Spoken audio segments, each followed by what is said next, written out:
And now, I'd like to introduce to you Richard Dawkins and Sam Harris.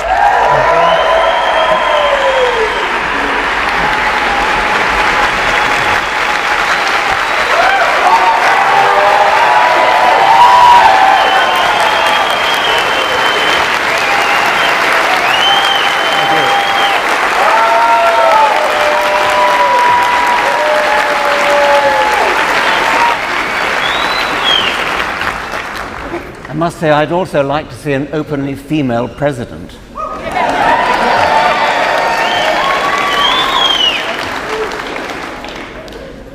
Please forgive me if I croak. I've just had a minor stroke. Basal ganglion on the right makes me walk as if I'm tight. So if my voice descends to squawking, Sam will have to do the talking.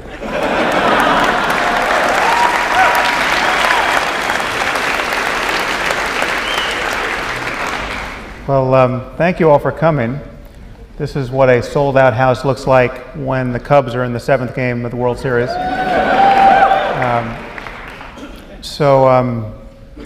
There's a place in hell for those people who bought tickets and didn't use them.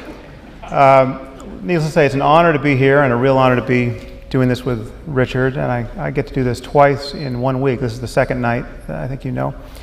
And Richard and I were worried about this. We were worried about this event because we thought we would have a great conversation last night, and then we didn't want to spend an hour in front of you here trying to recapitulate that conversation. So as a way of avoiding that fate, I went out to all of you, I think, online, asking for questions, and I got thousands of questions, and I've picked many. So the questions we'll track through tonight are different from the ones we did last night, and this is all being videotaped, and you will you can see what you missed last night once that video is available.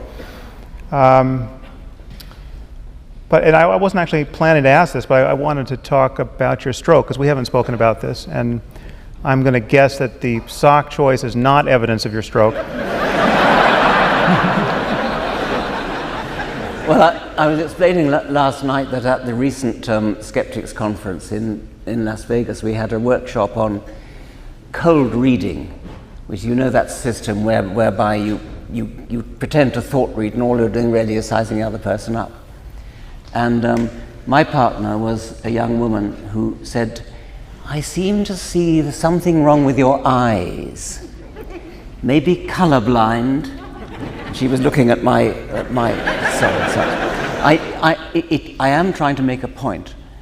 I'm trying to spread the meme of odd socks. Now this is not for the reason given in Stephen Potter's Lifemanship. Under womanship, he recommends the odd socks ploy as a way of arousing the maternal instincts.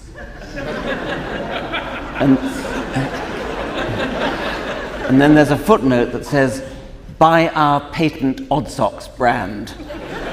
But my point is different from that. It is that we should not be compelled to buy socks in pairs, because unlike shoes, which have genuine chirality, you can't switch a left shoe and a right shoe. Socks do not have this property, and therefore it's ridiculous having to buy socks in pairs.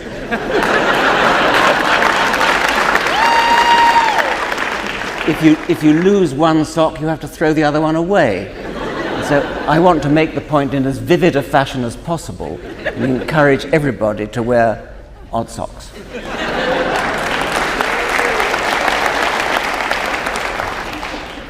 So tell us about the experience of having a stroke. Okay, well, it was a bit scary. I just suddenly became aware that my left hand wasn't working. I couldn't pick things up, or if I managed to pick something up, I couldn't let go of it again, which is sort of kind of scary. And I was sort of staggering about and not able to stand up straight. I couldn't do up buttons. I think I'm pretty much recovered now. I can both do up and undo buttons. This was in February? Yes. The only thing is I can't sing. I never could sing very well, but I could at least sing in tune, and now I can't. and my voice does tend to croak, so hence my introductory apology. Was there any immediate emotional or cognitive or perceptual component to it, or was it just a motor thing that you noticed? No, it was just motor. I mean, I was obviously scared. It's in the basal ganglion, as I said, which doesn't affect cognitive function. So I hope that will become evident tonight that I'm not. Well, we will see if you come out as a Mormon at any point in the next hour. I think it would take more than a stroke to do that to me.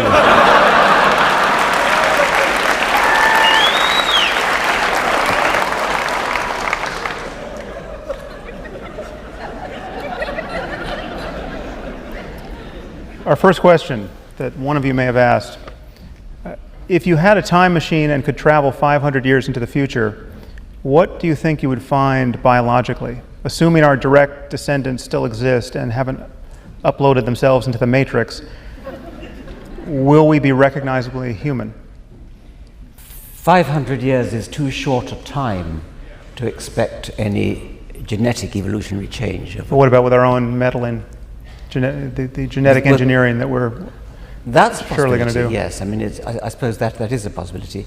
If by then we've colonized Mars, such that there's a barrier to gene flow between the parent planet Earth and the colony on Mars, then it's possible that the Mars colony might have diverged. But 500 years is a short time. But how much of an appetite do you think we will have, given what we currently are, to change ourselves, given the ability to do so in radical ways? Well, we've had the ability to change cows and horses and pigs and cabbages and dogs and roses for hundreds, thousands of years. And although we've changed all those species almost beyond recognition, when you think that a Pekingese or a poodle or a pug or a bulldog is a wolf, it still thinks it's a wolf. The world's worst wolf. And yet we haven't done that to humans. So it looks as though we don't seem to have had much of an appetite to do that with respect to the selection part of the Darwinian equation. We're now just beginning to have the possibility of doing it to the mutation part of the Darwinian equation, namely genetic engineering. But it's not obvious why, if we didn't have the motivation to selectively breed humans, why we should have the motivation to selectively mutate humans. Well, kind of in a related point, you're obviously very famous for having introduced this concept of a meme. How seriously should we take the analogy to a gene with a meme? It was intended as an analogy to a gene, and the idea is that anywhere in the universe where self-replicating coded information arises, that could be fair game for Darwinian evolution, for Darwinian selection. And I wanted to end the selfish gene by making that point, because the whole of the rest of the book had been extolling the gene as the unit of selection. So I wanted to make the point, it doesn't have to be DNA, it could be anything which is self-replicating. Well, one could speculate about life on other planets being mediated by a replicator other than DNA, but then I thought, or a computer virus would have done the job as well, but I didn't know about them in 1976. So I thought, well, what about cultural inheritance? Anything where we have imitation is potentially analogous to genetic replication. So something like a craze at a school, something like a craze for a particular kind of toy. I introduced to my boarding school a craze for origami paper folding to make a Chinese junk, and it spread exactly like a measles epidemic through the school, and then died away like a measles epidemic. Interestingly, I had learned to do this from my father, and he had learned it from an almost identical epidemic at the same school 26 years earlier. So the epidemiology of meme spread is very similar to gene spread. But it's only interesting from a Darwinian point of view if the memes that spread are the ones that are good at spreading. If there is some kind of selective effect, and it's plausible that it should be, clothes fashions spread because people find them cool, or something like a reverse baseball cap, which, by the way, lowers the IQ by a full 10 points.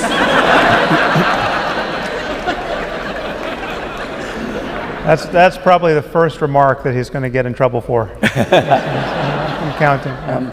I think you can probably treat religious memes in the same way. I mean, religious ideas spread like a virus. So I call them virus of the mind.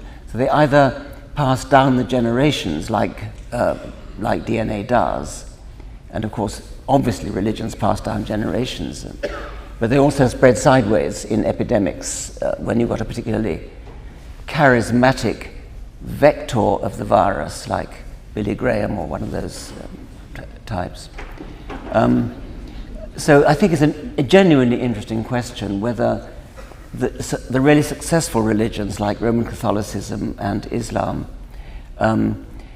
spread because the memes have high spreadability in their own right, like genes in Darwinism, or whether they're spread by Machiavellian priests who get together and work out what's the best marketing strategy to spread them.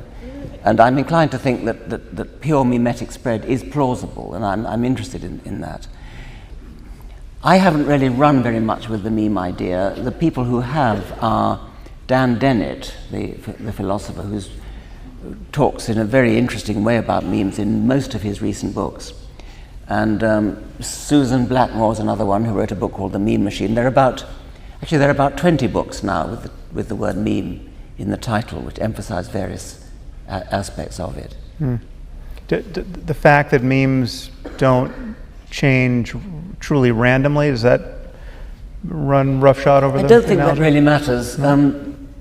Genes mutate randomly in the sense that they're not, mutation is not directed towards improvement. The only improvement comes from selection.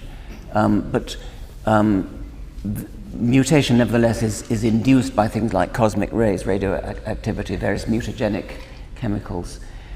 The fact that memes are introduced by human creativity doesn't detract from the idea that some memes spread better than others for selective reasons. What do you think your most important contribution to science or culture at large has been or will be? I suppose The Extended Phenotype, which is the title of my second book. It's the only book that I wrote with a professional audience in mind. I could expound it, but this is supposed to be a conversation, not a monologue. So I. Well, I can. I mean, the question's for both of us, so I can answer it. But you can answer it. Well, okay, you do your answer first then. Well, I think I can tell you what I hope it will be. I don't tend to think in these terms, kind of this globally, but I think what I'm doing in most of the time and have done in most of my books is attempt to argue for the unity of knowledge and to resist this balkanization of our epistemology by essentially what I view as the dictates of university architecture. You know, the fact that there's the biology department over here where you study biology, and then there's the psychology department over there, that seems to articulate two separate spheres of inquiry that, you know, in the centers, they do have different methods, but there really are no boundaries between those disciplines. And I see that as true for, not just for kind of canonical scientific disciplines, but just fact-based thinking about the nature of reality across the board. And also the distinction that people make between third-person facts, you know, classically physical facts, and first-person subjective facts. And some people think that distinction is so hard and fast that they imagine there are no subjective facts. That I think is a boundary that I am consciously trying to erode, and I think questions about the moral truth and the truth of possible, human experience or the experience of conscious systems. Those are questions that are every bit as grounded in reality as any questions we ask in physics or chemistry. So introspection is a way of getting scientific data. Yeah, I mean that's obviously you have to issue certain caveats there. I mean there are ways in which introspection is a dead end. I mean, for instance, I can't tell even with my best efforts, I cannot tell that I have a brain, right? So that's a pretty big blind spot. But there are many things that you can introspect about, which give you scientifically valid data. And in fact, if you're studying the mind, if you're studying what it's like to be a person, at some point you're correlating third-person, quote, objective methods with first-person report. Somebody says, I ask you what it's like to have a stroke, or your neurologist does, and he needs to know what your experience is. I mean, it's not. I mean, with a stroke, it's the final analysis seems to be looking at your brain, at the actually what has been physically affected, but the cash value of those physical effects is always what is showing up in your experience and what is showing up in your function. So if some canonical language area, say, was affected, but you spoke fine and understood language fine, and there was no discernible change in your language use, well then that would be the definition of those being non-linguistic areas of the brain being affected, no matter how close they are to the standard averaged atlas of language use. So we do always link up with a subjective report too, and first-person performance. And so I mean, in terms of the contribution I want to make, I want to argue that there's a larger set of truth claims we want to make when we're reasoning about reality, and those include things that we will never know. I mean, they include abstract things like mathematics, which the physical connections, or the physical foundation of which is kind of hard to specify.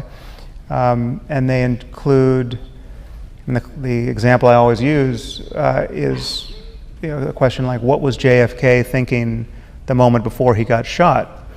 Well, we know we'll never know, and that's data we'll never get, but there's an infinite number of things we know he wasn't thinking, right? So that it would be wrong to say he was thinking, I wonder what Sam Harris and Richard Dawkins think about what I'm thinking right now before I get shot. And so there's an infinite number of things we could assert about the character of his subjectivity there, which we know are wrong, and we know that as fully as we know anything in science. And there are things that get like the mystery or pseudo mystery of how to integrate free will, our experience of free will, with our scientific worldview. I think can be easily resolved if you can introspect with sufficient perspicacity and notice that you don't even have evidence for free will in your first-person experience. I think those are subjective data that are available. So there are ways to get access to interesting things through introspection, but they don't actually include the existence of your brain. Very hard to communicate to other people. Yeah, that is but I mean that's true of many things that we don't begin to doubt. So I mean, just imagine what it would be like if only 1% of the population had vivid dreams at night. So most of us just sleep like animals. There's nothing that it's like to be us for 8 hours a night, but then some percentage of the population talk about traveling and meeting people and having all of these illogical encounters. Dreams would be much stranger, and many people would doubt their existence, but they would exist just as much as they do. And we doubt the sanity of people who had them probably as well. Yeah. But did you fully answer your question? Do you want to say more about the extended phenotype? Well, I'll try. I mean, what is a tell people what a phenotype is? Is the external, not sorry, external, the manifestation of genetic effects. and from a Darwinian point of view, the phenotypic effects by which a gene is selected. So there'll be genes that affect wing size, eye color, hair color, intelligence. These are all phenotypic effects. Conventionally, phenotypic effects are confined to the body in which the gene sits. So genes exert their phenotypic effects by influencing embryological processes. And so the shape of the body, the color of the body, the behavior of the body are all influenced by the genes inside the body. That's conventional phenotype. Extended phenotype is phenotypic effects of genes which are outside the body in which the gene sits. And the easiest examples to think of are artifacts, things like beaver dams, birds' nests. These are quite clearly phenotypes. They quite clearly influence the survival of the genes that make them. So a bird's nest is made by genes in the same limited sense, or not so limited sense, as the bird's tail and the bird's eyes and the bird's wings. And the nest contributes to the survival of the genes, which is what matters in the selfish gene view of life, just as surely as the wings and the tail of the bird contribute to the survival of the genes that made them. So although the nest is not a part of the bird's body, it is a part of the phenotype by which the genes lever themselves into the next generation. Well, if you buy that, and I think you have to, then effects that parasites have on hosts, there are numerous examples, fascinating, rather lurid examples of parasites which affect the behavior or the morphology of the host in such a way as to improve the survival of the parasite. Well, that means that parasites' genes are influencing host behavior and host morphology in the same kind of way as any gene influences phenotype. So when an animal is induced by, there's a thing called a brainworm, for example, which is a worm that gets into a fluke or a snail, there are various things like that, and causes the intermediate host, the snail or the fluke. Let's stick to snail. Causes a snail to be eaten by a sheep. So, the brainworm is a fluke, and it gets into the snail and causes the snail to be more likely to be eaten by a sheep. And it does so by moving into the eyes of the snail and making the eyes pulsate in a sort of rather frightening way, and calling the attention of an animal like a sheep or a cow to eating the snail, which means that the parasite, the fluke, then gets into the next part of its life cycle. So the fluke genes are influencing the behavior of the snail and the eyes of the snail. The change in the snail is part of the phenotype of fluke genes, extended phenotype. And if you buy that, which is a sort of further step, then something like this bird song, say male bird song, which say influences female birds, actually physically causes the ovaries of the female to swell. This does happen. The swelling of the ovaries of a female bird is extended phenotype of genes in the male which make the male sing the song, which has this effect. So the extended phenotype then becomes a way of looking at the whole of animal communication, where one animal influences the behavior of another. I have not done justice to the extended phenotype. Read it.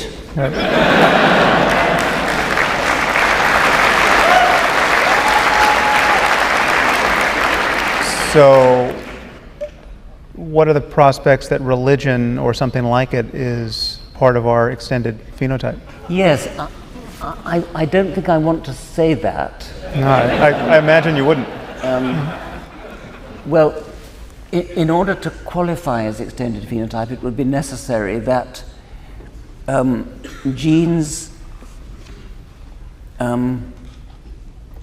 Well, say you took two preachers, one of whom was a very good preacher who recruited lots and lots of people into his church, another of whom wasn't. That could be extended phenotype, but only if there was a genetic difference between these two preachers, which caused one of them to be a good an effective recruiter and the other one not. That would be, but I don't think that's very likely to be true. Well, wait a minute. Just to quite literally play devil's advocate here. I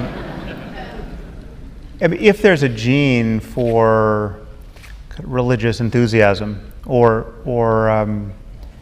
a set of genes for a susceptibility to that range of experience, and a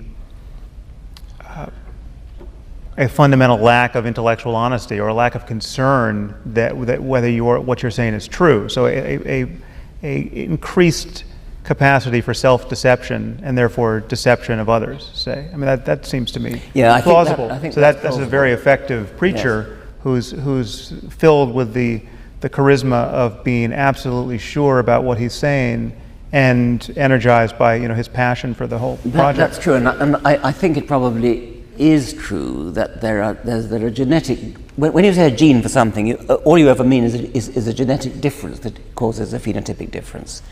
So the best way to show that would be twin studies. If you can show that that identical twins, monozygotic twins, if one of them is a religious maniac, the other one probably will be as well.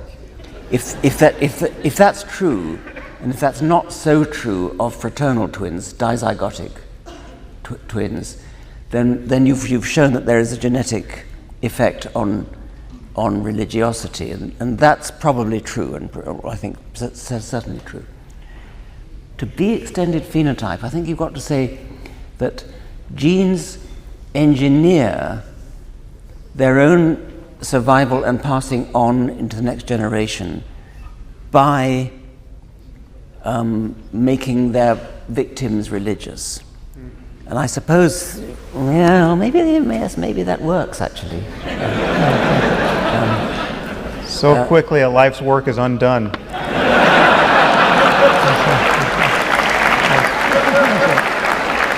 Yes, I mean, I suppose that. Let's not go there. What do you think are the most misunderstood topics in science by otherwise smart and educated people? Or what's one that you think is often misunderstood? Evolution surely is especially in this country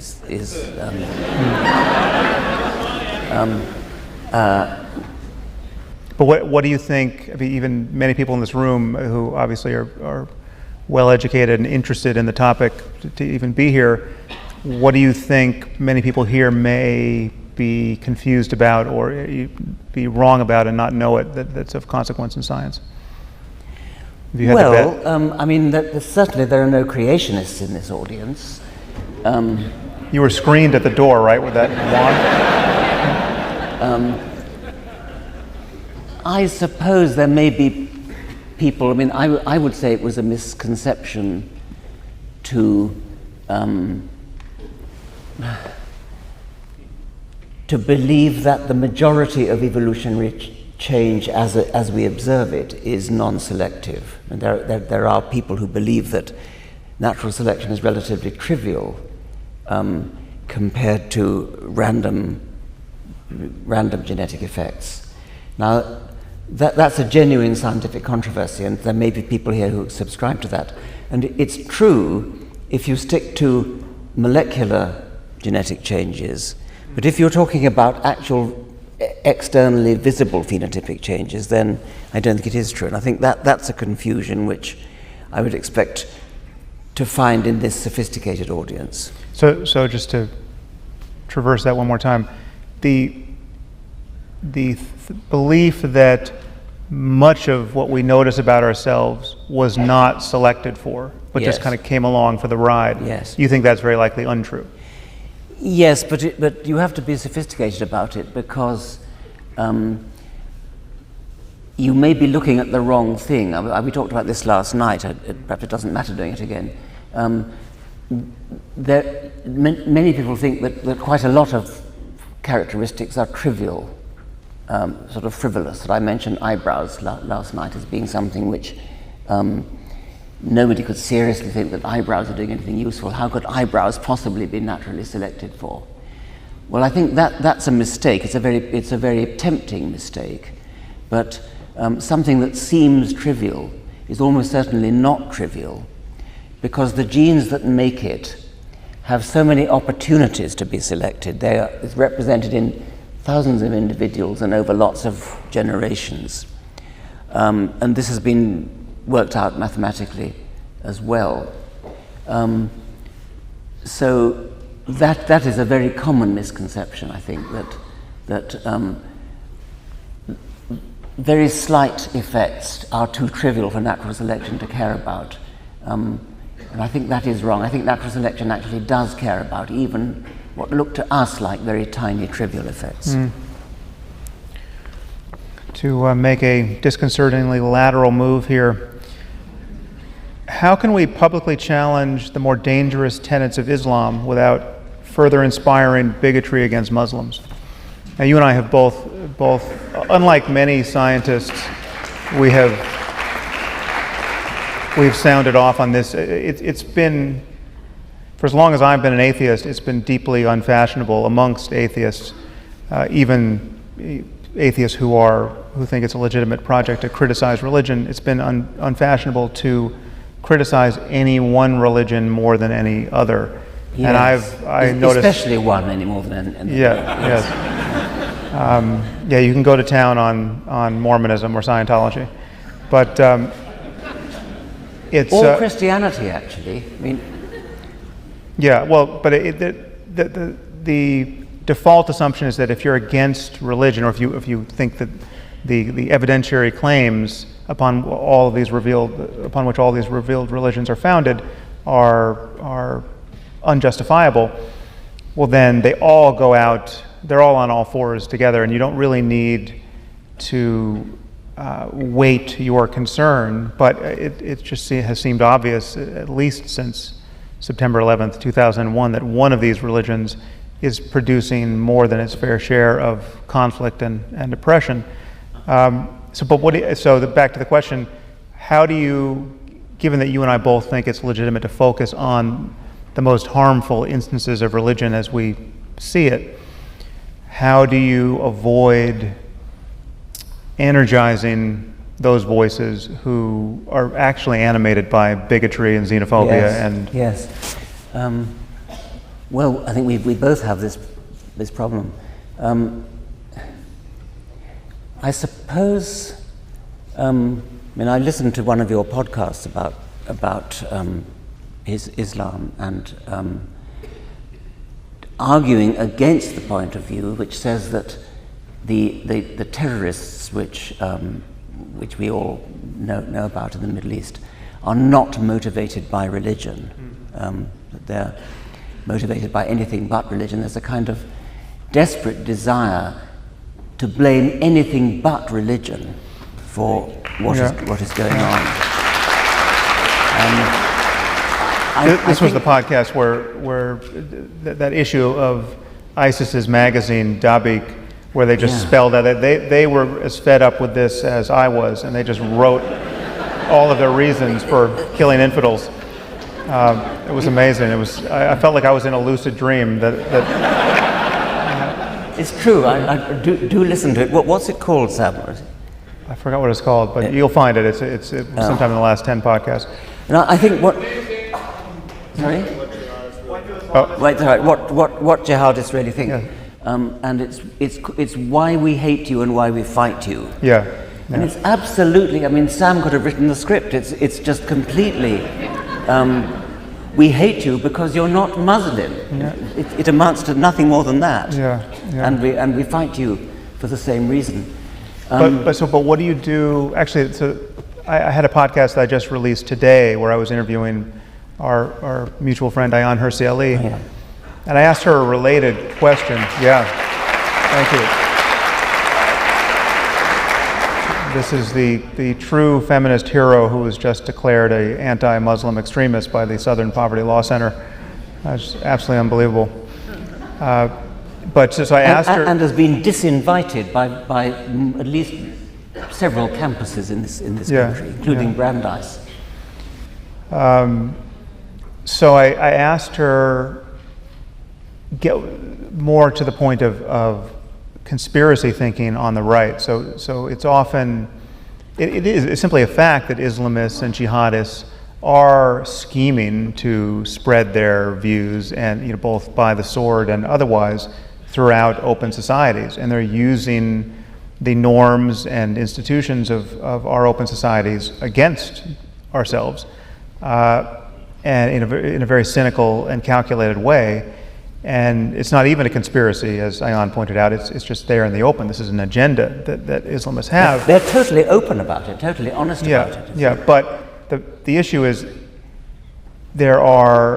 you can take this, one's concern about this in truly paranoid direction. So I hear from people who think Rayhan is a stealth Islamist or jihadist. I hear from people who think that Majid, who I wrote Islam and the Future of Tolerance with, is a stealth Islamist and jihadist. And so there's no obvious signage on the way to complete insanity that where you're told that you are now too fearful and too concerned about things that actually are contiguous with real reasons for concern. But I asked Rayhan, so where's the boundary here? How do we differentiate a reasonable fear about genuinely scheming people and right-wing paranoia in this case? And she just said, facts. Just one word. It's like you're either talking about facts or you're not. And when you're talking about facts, you can't go wrong in this space. And I thought that was a great answer. I think one point to make is that the main victims of these awful people are actually Muslims themselves. Yeah.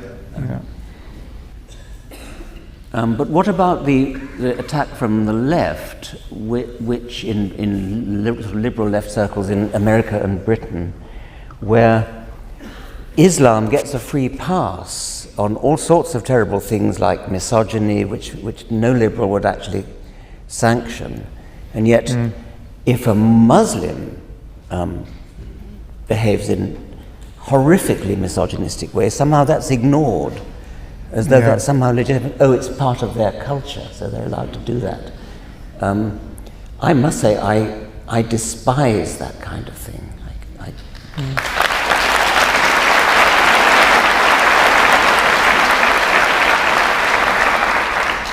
Well, there was I think it was an anthropologist whose quote this I'm about to butcher, but it's a great point. He said, when one person grabs a little girl and cuts off her clitoris with a septic blade, he is a dangerous lunatic. When 1 million people do this, it's a culture, and we need to respect it. And that's the little crystal of moral confusion that's just at the center of the liberal worldview that we need to fully crush. I dare to suggest that there's too much respect in the world.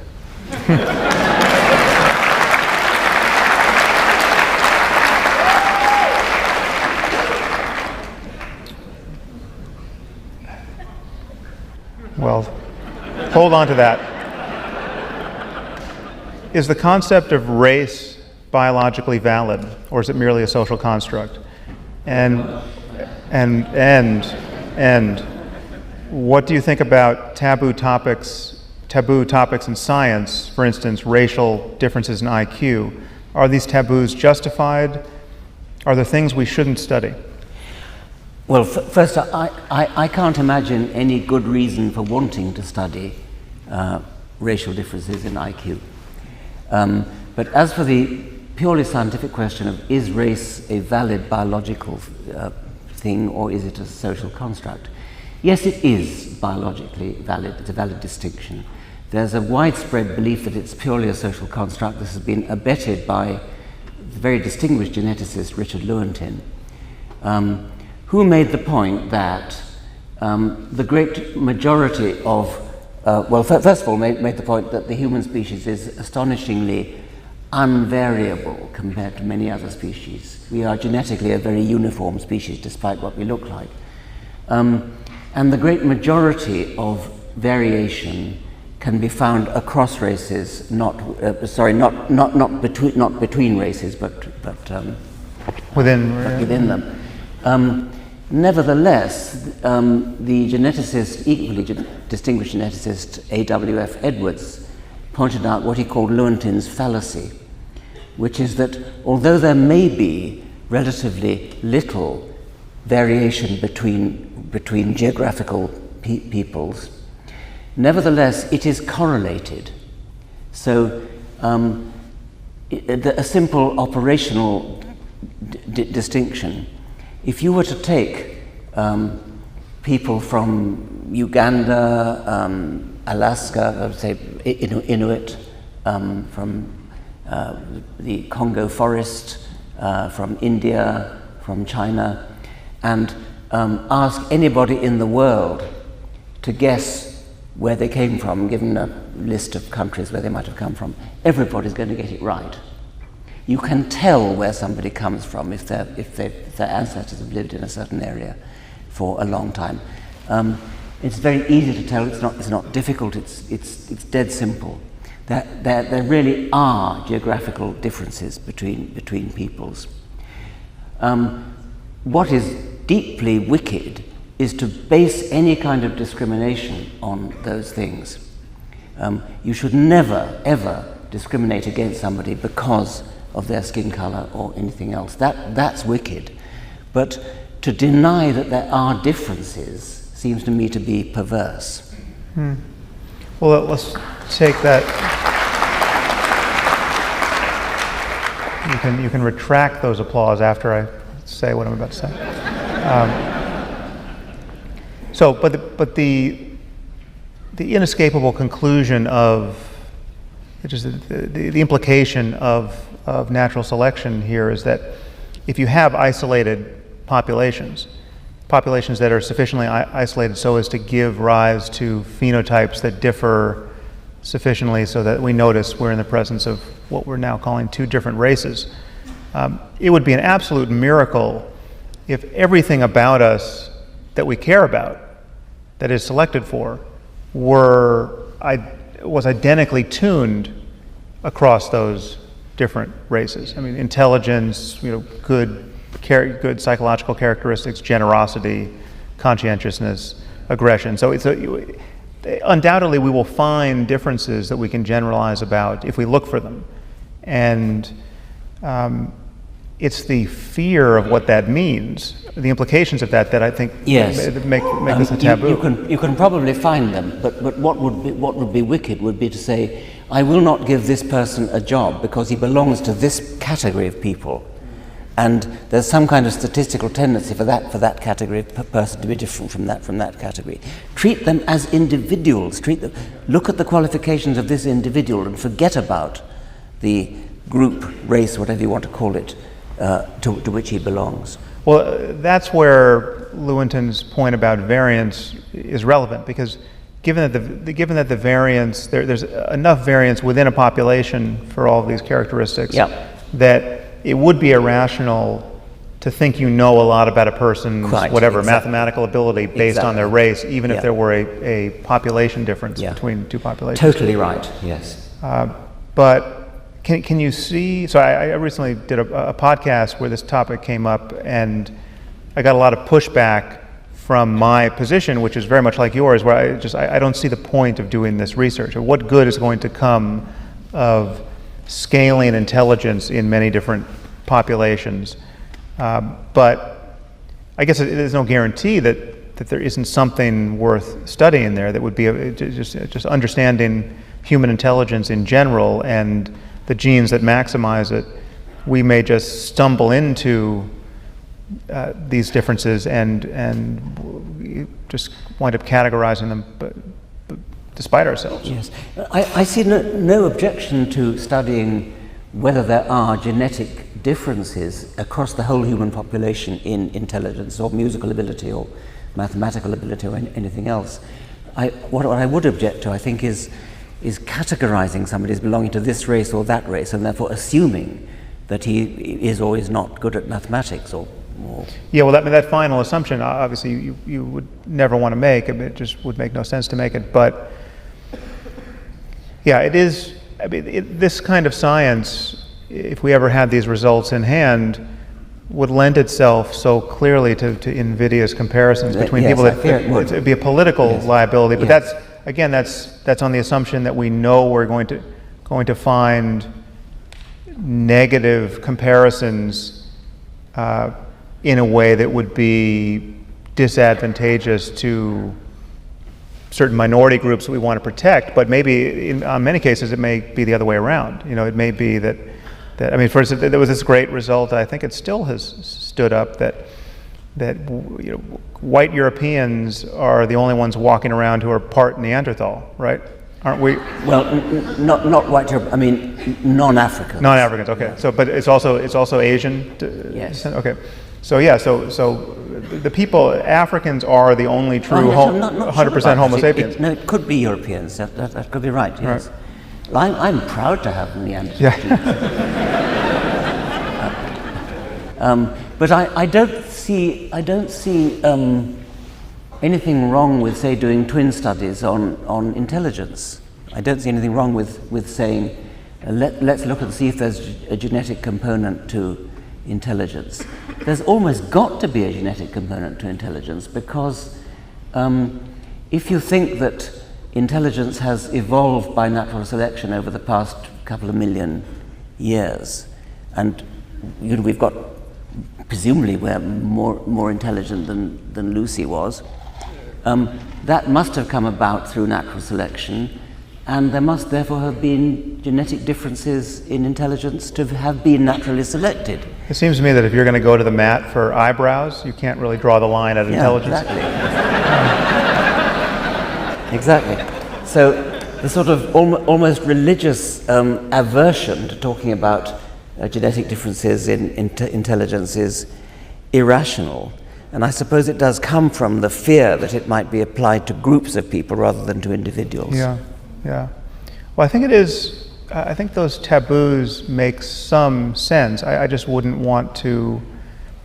I mean, we have to be able to talk honestly about the intellectual real estate. But given a functionally infinite number of things to study that are interesting, I would question a real zeal for studying racial differences along these lines. I mean, and it's easy to see why one would question that, and yet there are, I think, totally honest and ethical people who are still doing that work in some sense. So if I were on the National Science Foundation grant giving committee, I wouldn't give a grant to study that, because I don't see why it's interesting. Okay, yeah, I guess my concern is that it seems to prejudge in advance that nothing of general utility would come out of it. So it's, and I think I'm okay. I don't know where we wound up on that, but we're both in trouble with somebody. What are your thoughts about how wealth will be distributed as our society grows more and more automated, and human labor becomes less and less valuable? Depending on how we deal with this issue, what kind of utopian or dystopian scenarios do you envision in the future? I think that's a question for you, really, isn't it? Okay. Well, I have an opinion on it. Well, it's interesting to meet economists or people who think they're economists, who think there is some law of economics that rules this out as a possibility. What was that? I'm sorry, I'm hearing voices. Somebody said something. Is there an issue we need to be aware of, or just? Okay. So many people who have looked at the history of economics think that there's some rule here where technology never fatally cancels any area of human labor or human labor in principle.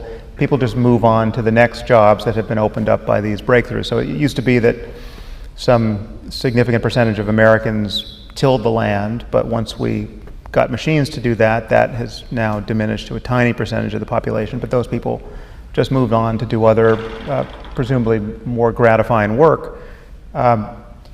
And there's this idea that that's going to happen, just going to continue indefinitely. But when you extrapolate from the kinds of gains we're now making with intelligent machines and in automation, there's just, it seems obvious to me, and I really have not heard a good argument against this, that at some point we will be building machines that are capable not only of manual work, but intellectual work, and so capable of it that there is never a space any longer for a person to occupy to do that work. So self-driving cars is a great example. Something like 9% of men in this country drive for a living. I think it's the actual most common form of employment for men, or it might just be white men. But it's, once we have self-driving cars, and just imagine this, and we bring down the fatality rate from 35,000 people a year to 500, say, so that it just becomes an absolutely stark and undeniable choice between the slaughter of tens of thousands of people or not, due to ape-driven cars. We will not allow the apes to drive cars,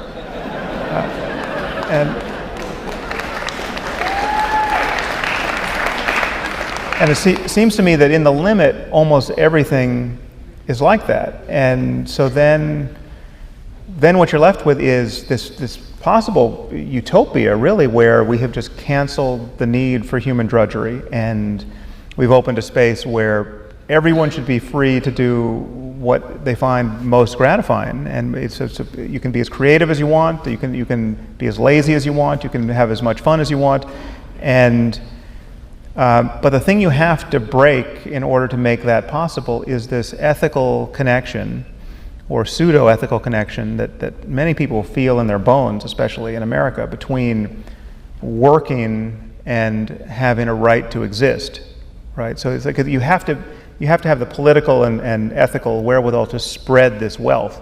You can't have it, and so what I worry about is, I think we would ultimately get there if we don't annihilate ourselves with AI in the meantime.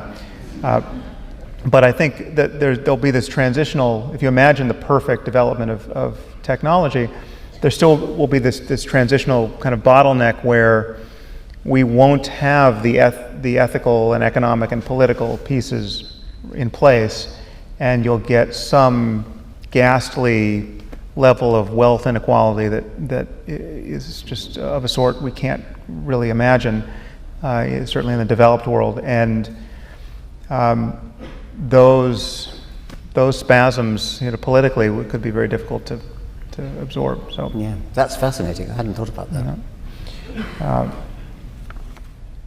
And again, it extends not just to menial or physical work. I mean, it's the best biologist at some point will be a computer. It's nowhere written that it's only chess that gets conquered by the machine.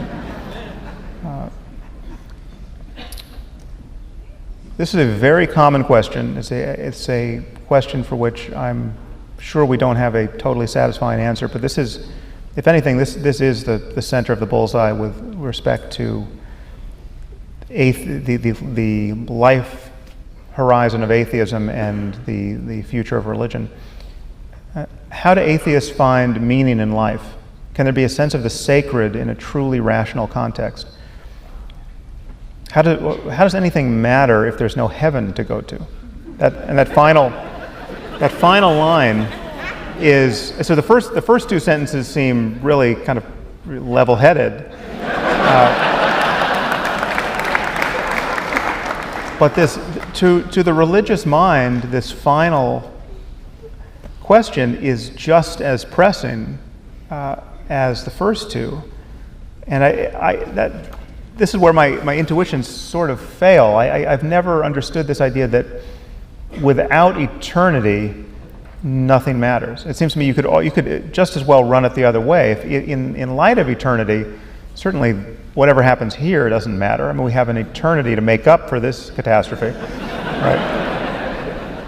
So, I mean, if anything, each moment of life becomes more precious given the fact that there's no promise of eternity.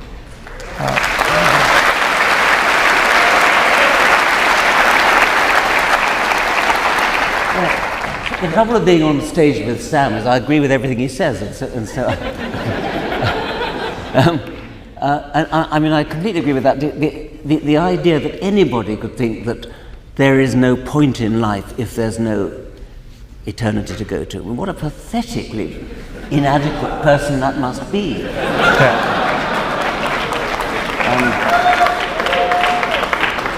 You have to make your own meaning in life, and we do that. I mean, we love each other. We listen to music or write music. We do science. We are spellbound by the beauty of nature, by the beauty of the universe, by the beauty of the Grand Canyon where I've just been.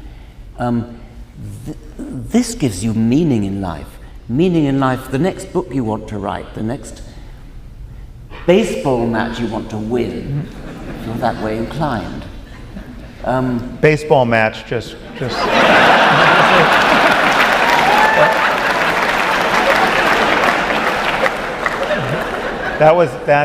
Now, apologies for this comparison, but that was the moment that should have ended Donald Trump's career, at least with the Christians, when he stood up and pretended to be this devout Christian and said, "My favorite book of the Bible, Corinthians 2."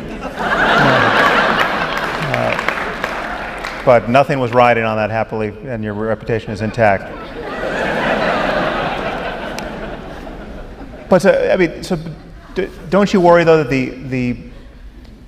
the juicy things in life that religious people are afraid to lose are, if not hard to capture by a piecemeal secularism, they're not captured in a way where we can just point them to the replacements. So this community that people have by virtue of gathering every Sunday to worship, the off-the-shelf rituals, when it comes time to get married or bury a loved one, they have language that is ready-made to do this. I mean, doesn't it strike you as a problem that accounts for why we haven't just changed people's minds? I don't think it occurs to you, really, does it? I mean, no. I mean, it occurs to me in the sense that it's religious people continually advertise the inadequacy of a worldview that doesn't have these things. But actually, I've experienced the problem. I mean, if I imagine someone in my life dying suddenly, I would have more work to do to figure out how to honor that occasion. Well, we do that, don't we? I mean, I've organised several funerals. You may have done. I haven't, but still, you're in there. You're reinventing civilization for yourself to some measure. But if you think about funerals you've been to, I've been to many church funerals where there is also a eulogy or two eulogies, where there is perhaps music played by a string quartet, as I had for my father's funeral. And the bits that you feel moved by, the bits that you feel are worthy of the memory of the dead person, they're never the prayers, they're never the bits that the vicar intones, just the standard formula, the sort of ritualistic formula that he trots out for everybody. They're when somebody stands up who really knew the person and reminisces about the person and moves you perhaps to tears thinking about the person. The music, the favourite music of the dead person, the poetry the dead person loved. This is what's moving about funerals. And I've organised funerals for my father, for the great evolutionary biologist W.D. Hamilton. I organised his funeral in New College, Oxford Chapel. And I had about 4 different people talking about his achievements. I found that there had been an anthem composed for Darwin's funeral in Westminster Abbey, especially for the occasion, and I think it's never been played since, but I went to the British Museum Library, dug out the manuscript copy of this anthem, gave it to the choir master of New College, Oxford, and he rehearsed the choir. They sang this anthem that had never been sung since Darwin's funeral, for possibly Darwin's greatest 20th century successor. So I'm not really very impressed by people who say that religion gives you rituals that you can't replace. You can replace them, and you can replace the best parts of them and ignore the worst parts of them.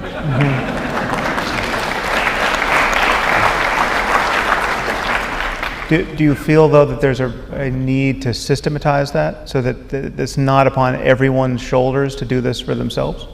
Well, I think it's almost an obligation to try to do something for a loved one who dies, or for a marriage, or for you could imagine other things. I mean, a coming of age ceremony. You could imagine. By the way, for my funeral, It's I want to altogether have, premature. Yes, I hope so. I want to have Verdi's Elephant March. Do you know the trumpet? It's triumphal. If I hadn't had my stroke, I'd sing it to you.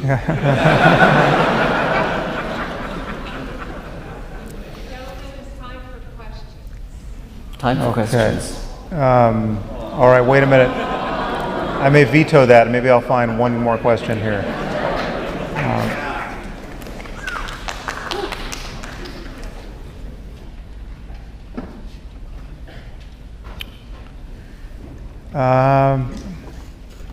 I guess we haven't really touched on this.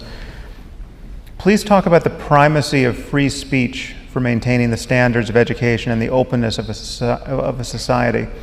Why in a contest between freedom of speech and religious sensitivity must free speech win?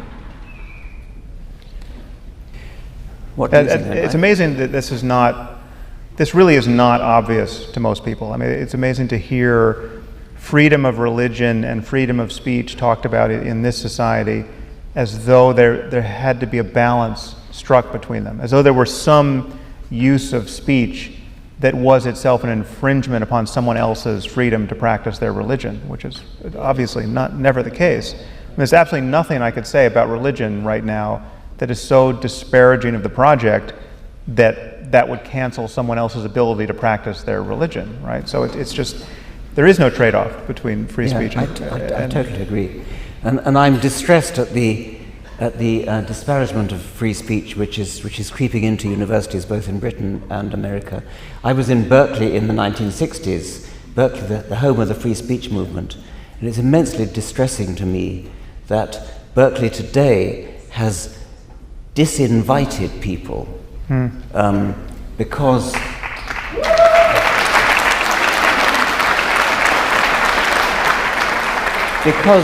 of the fear that a speaker might hurt the feelings of some religious people on the campus. What a betrayal of everything that a religion should stand for.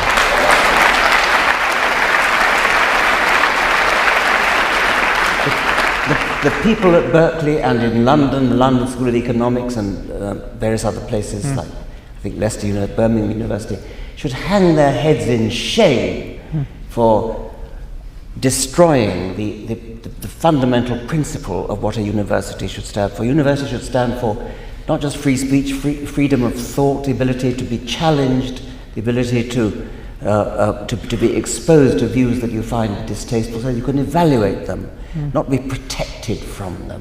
Yeah.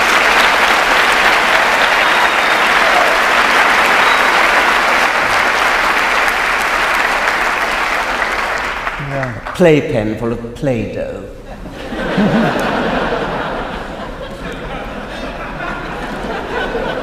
Kittens and puppies. Safe spaces. Well, on that note, we are open to your questions. So.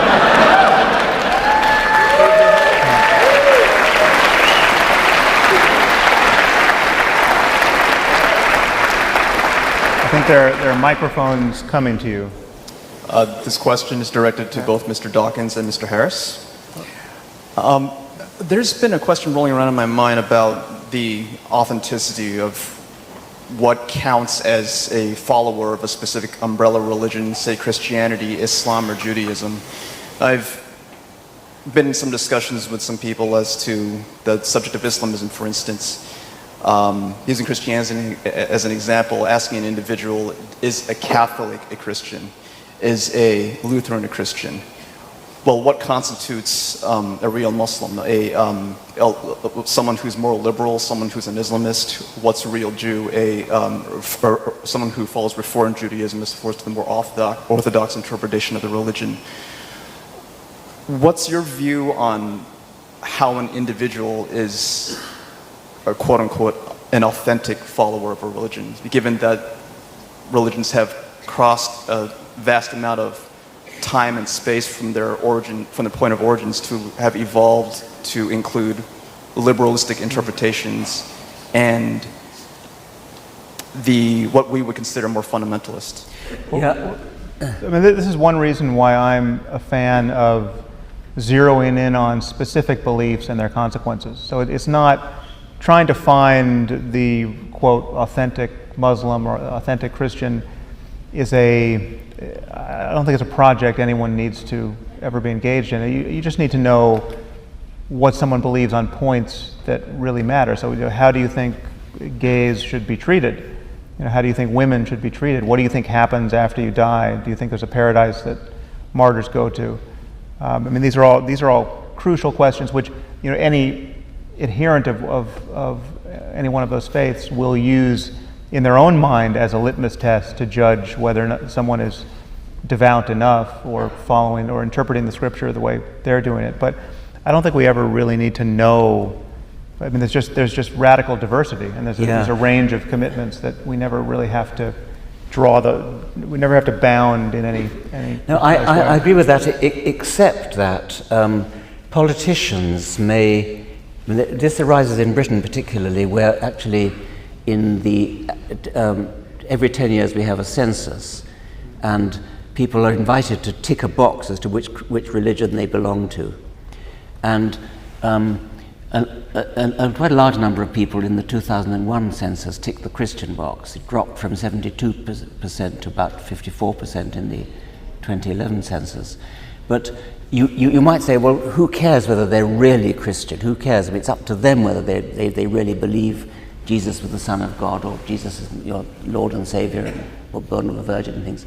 But it does matter when politicians, who after all commission the census, make use of the figure 72% Christian.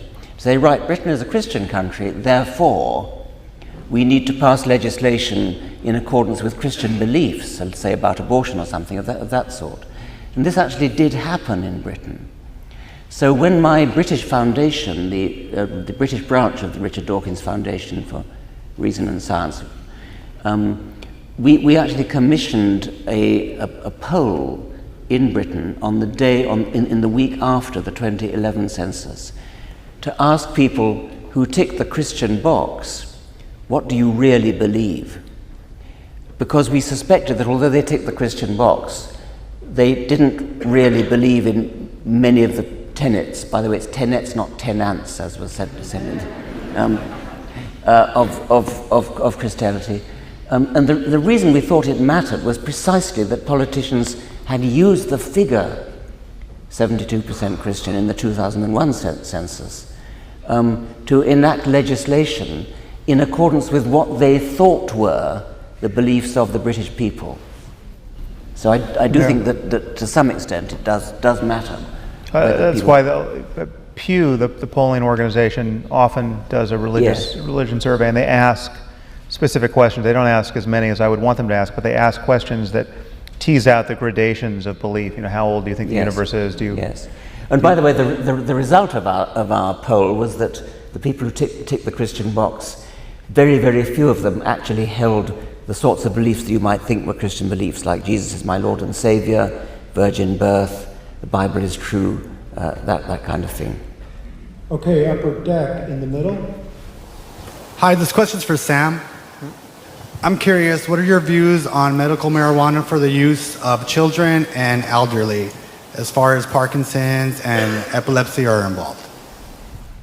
Well, I hadn't heard of its utility there, but if it's useful, I have no problem with it. I mean, I think it's just, you know, it's a drug that has a range of effects, and some of them are good. And so if you know, I don't see the question seems to presuppose a reason to stigmatize marijuana over any other, you know, pharmaceutical someone might be given. I don't really see that.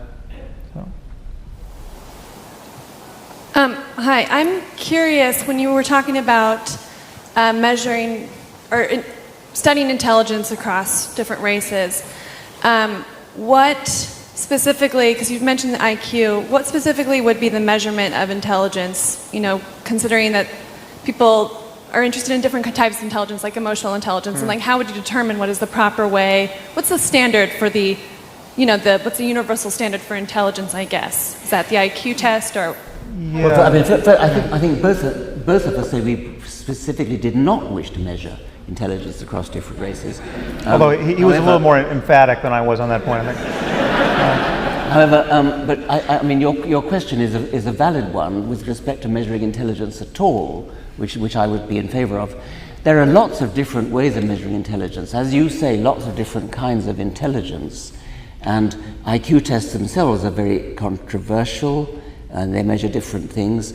But whatever you measure, you can measure it, and then you can look at genetic differences in it. It doesn't matter that you may find different genetic effects in this kind of intelligence or that kind of intelligence. And when I said that human intelligence must have increased during the last 2 million years, I wasn't bothering to differentiate whether that was this test of IQ or that test of IQ. It doesn't matter. I mean, any of them you could once you've got something you can measure, then you can look at genetic differences in that something. But I think one aspect of that question is whether IQ is valid, and I think the research suggests that there is such a thing as general intelligence, and that IQ is a pretty good measure of it. It's a pretty generalizable result, and it's correlated with the things you would think general intelligence would be correlated with.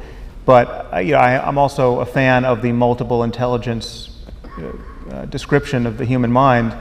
IQ obviously doesn't measure everything about us that we care about that produces creativity and certain forms of genius, and so it's not the whole measure, but it is something, and you'll meet many people. It's certainly politically correct to say that IQ is a fiction, or that the tests are invalid, or that they're culturally biased, and my understanding of the research at this point is that that's not true. Upper left. So many people throughout the ages. Picture a man. He lives his life. He makes his meaning based on the religion he's been presented from a young person. And he finds peace in that.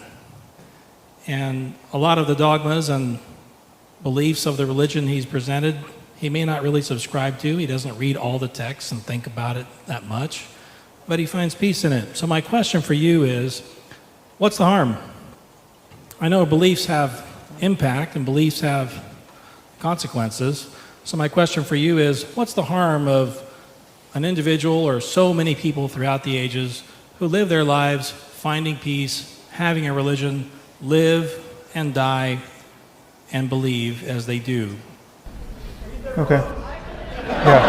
All right.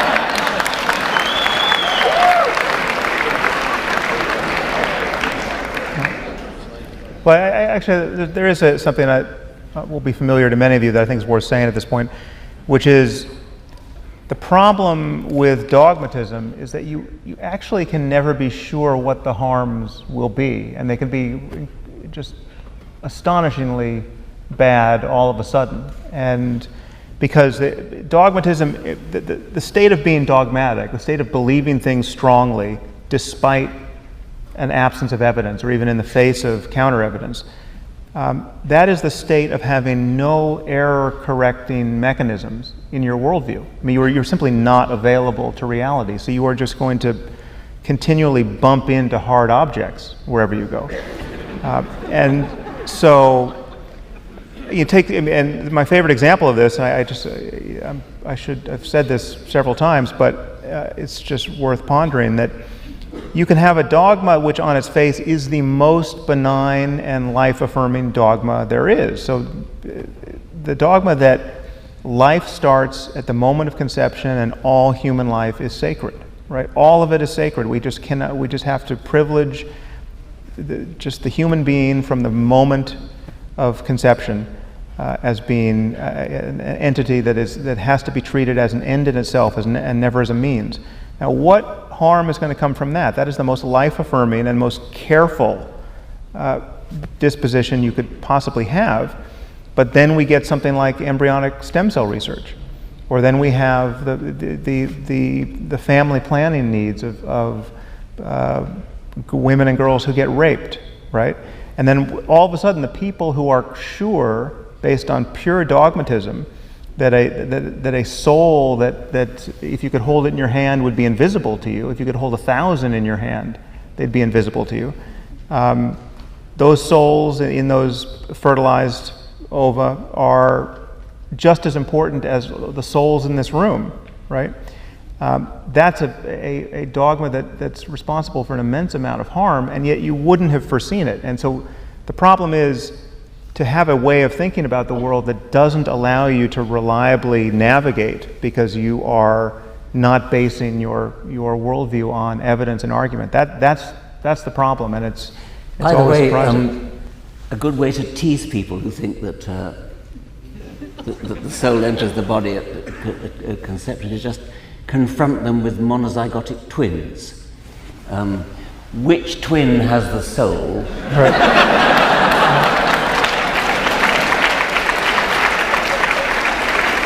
And which twin is the zombie? I mean, Sam is, of course, perfectly right. There are all sorts of unforeseen evil consequences. But I have another answer to this very, very well thought out question, which is that I'm not sure that I really care whether it does harm or not. I care about whether it's true.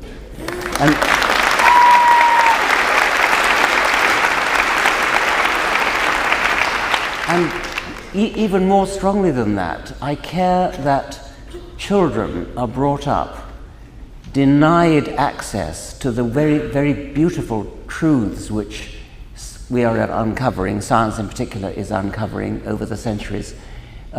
We live in a wonderfully privileged century from this point of view. We live at a time when not everything is known, but an enormous amount is known. And it's a great privilege of those who are born in this century to be told what we do know about the world, about the universe, about life, about how we come to be here. And it always makes you weep to think of children who are being deprived of this by ignorant, bigoted parents who are teaching them nonsense. Because it's comforting, or because it comes down through the family, it's their tradition, it's in the Holy Book. I mean, what a tragedy for the children concerned to live their lives deprived of the wonder of knowledge.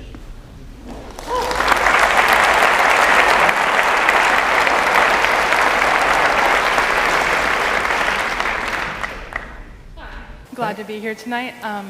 As a teacher, I've been reading books on growth mindset versus fixed mindset by Harvard psychologist Carol Dweck. If you're familiar with her work, I'd be interested.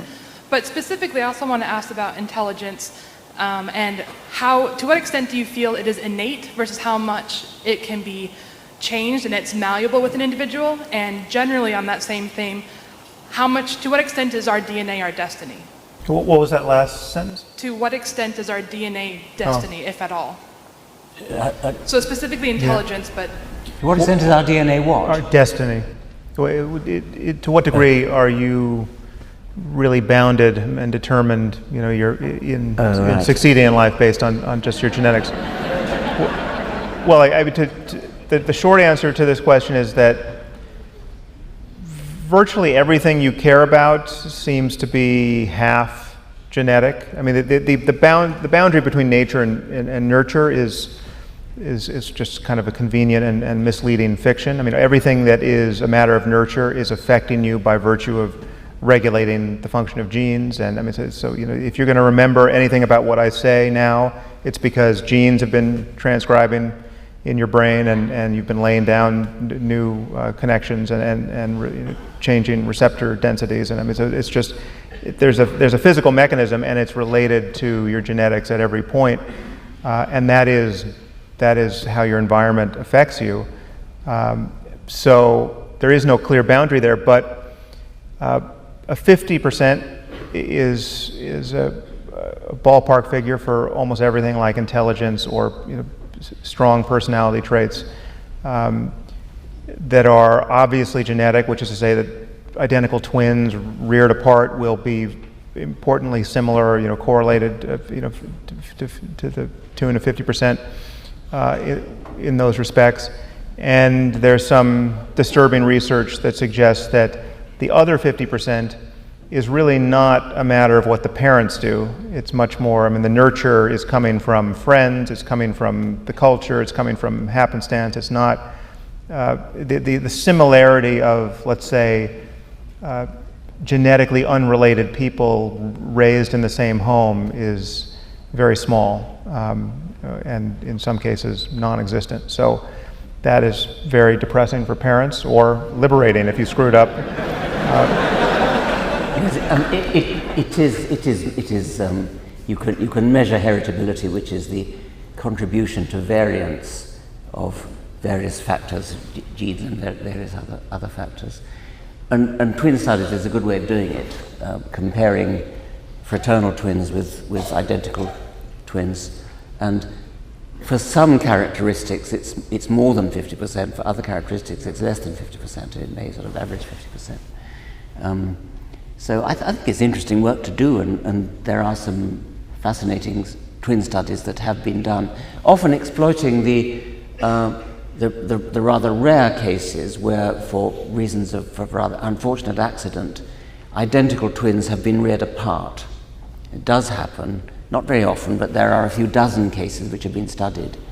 And in some cases, identical twins reared apart are uncannily similar. For some characteristics, in other characteristics they're not. And you can use fraternal twins, both read together and read separately, as controls.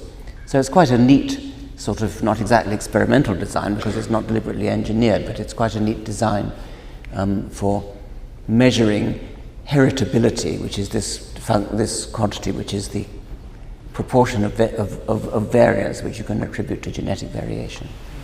Upper deck to the right. Thank you, Mr. Dawkins and Sam Harris. Pleasure being here. My question is for Richard Dawkins, and I'm going to try to format it in a way that you guys can understand it because it's kind of complicated. So I always one of the thoughts that I always have when I sit down is I think about human species in the long term. And one of the flaws that I see is in the field of medicine, that these pharmaceutical companies like to develop customers instead of cures. And recently, especially in technology and space travel, we're talking about going to Mars and colonizing another planet. But I feel as though this has to be addressed first. The question, do you think the medicine industry will blossom into the type of industry that is actually trying to help the human species rather than create clientele? Thank you. I mean, I don't want to be cynical about this. I'm aware that there are people who are very cynical about the pharmaceutical industry, and I don't really think I know enough about it. I admire the medical profession. I like doctors. I'm glad to live in a society that has doctors, and and hospitals. And I suppose it probably is true that you could probably accuse pharmaceutical companies of being manifested by commercial interests and not exclusively concerned for human welfare. But I really don't know. I know too little about it. I feel like they have been impressively hobbled by the now requirement that they put all the side effects in their television ads. Have you seen some of these ads? Who is asking their doctors to prescribe these drugs when the litany of side effects are far worse than the disease? And these are terrifying ads with a smiling woman who's talking about anal leakage and it's a horror show.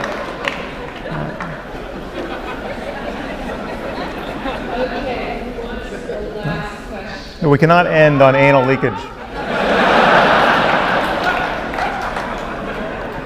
Hi, thanks a lot, you guys. I just have a quick question regarding your talk or conversation on terrorism. Do you think if there was economic equality and an equality of standard of living throughout the entire world, terrorism would go down? No. The question is there a correlation between economic inequality and terrorism? And if economic inequality went down, would terrorism go down? Well, the only data that exist on this that I'm aware of show the opposite correlation. In fact, it's not the poorest of the poor who are terrorists or most supportive of terrorism. I mean, to speak specifically of the jihadist variety of terrorism. And in fact, when you see the biographies of the people who are most involved in these organizations, you see engineers and you even see doctors, and these are not peasants who graduate from being the cleaners of latrines to members of Al-Qaeda or ISIS.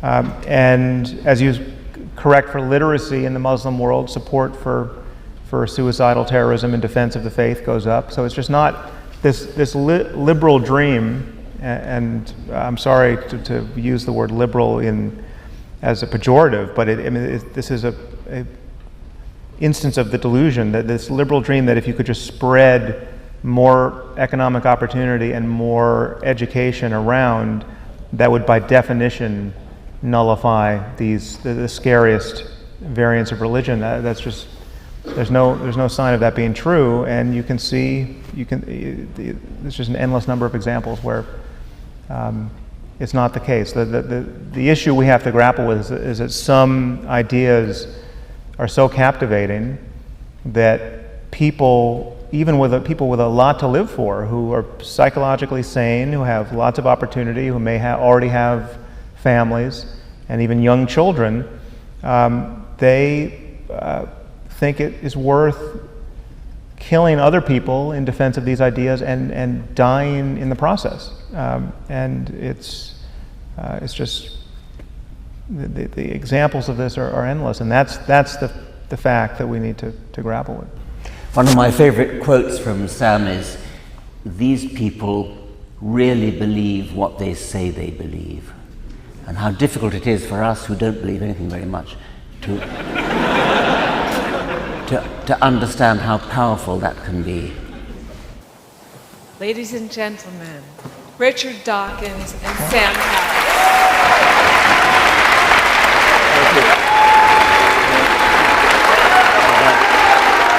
Richard Dawkins.